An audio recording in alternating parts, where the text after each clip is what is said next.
The reading from Hebrews that we just heard begins, "Let mutual love continue," and ends with, "Do not neglect to do good and share what you have, for such sacrifices are pleasing to God."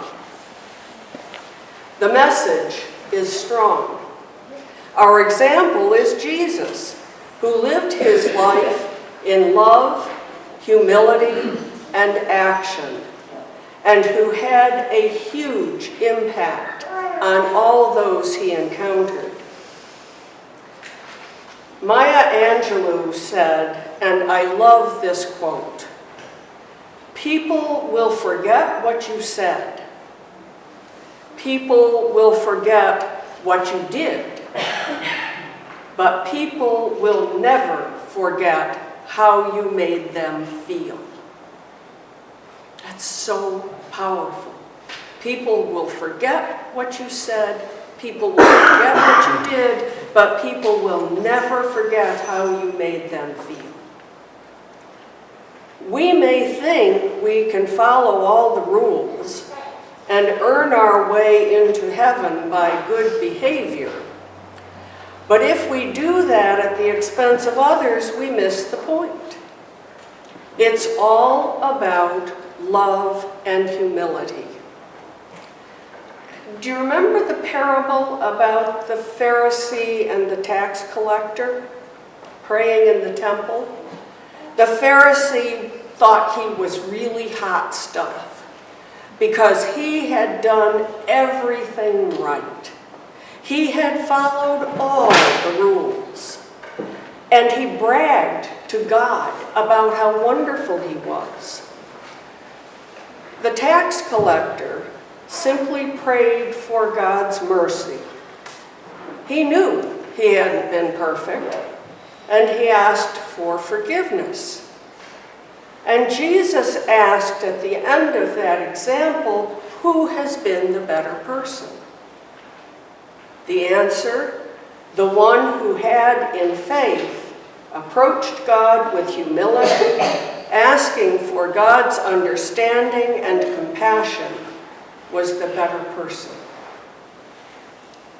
Now, ego has its place and purpose, but when it becomes too big, self takes precedence over others. Self works for self and doesn't really pay much attention to others. Self doesn't care about relationships to or in community. No working for the greater good. The egotistical self is the greater good. Our actions speak loudly, both to God and to those around us. Sometimes we know the impact we have on people, but more often than not, we don't have a clue. But if our actions are grounded in love and not in ego, we can't go wrong. If we love one another as God loves us, we love unconditionally. We look for the holy in everyone we encounter, which is exactly what God does for us. God loves us no matter how we may have failed or what we may have done wrong. When we, like the tax collector, ask for God's mercy, that is exactly what we receive, over and over and over again. Everything we do should be a thank you for what God does for us. Gratitude should be the impetus for our actions, and those actions should reflect the deep and abiding love God has for us. Now, this all sounds like a big deal, requiring grand and glorious acts, but it's not. In the grand scheme of things, little things mean a lot.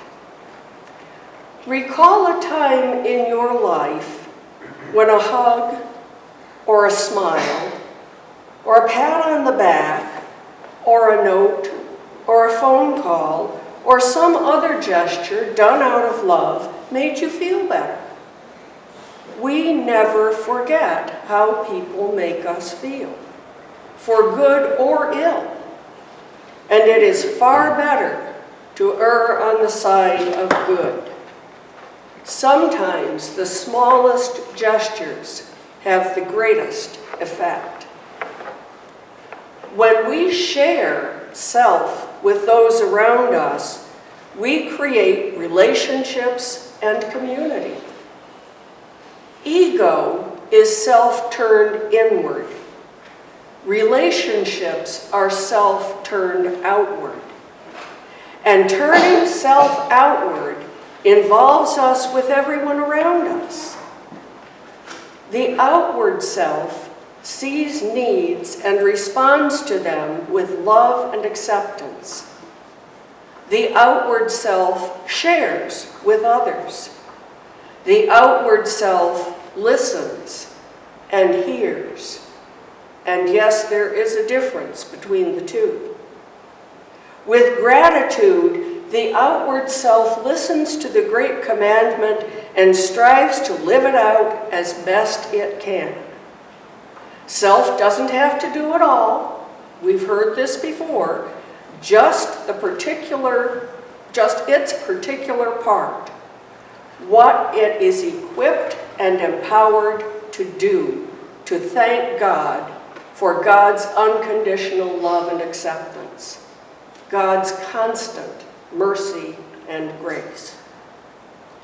So, okay, all you selves, and myself included, go and do likewise. Go and make people feel good and have fun doing it. Deep joy will be your reward, for such actions are pleasing to God. Yes, they do indeed make God feel good. Amen. Amen.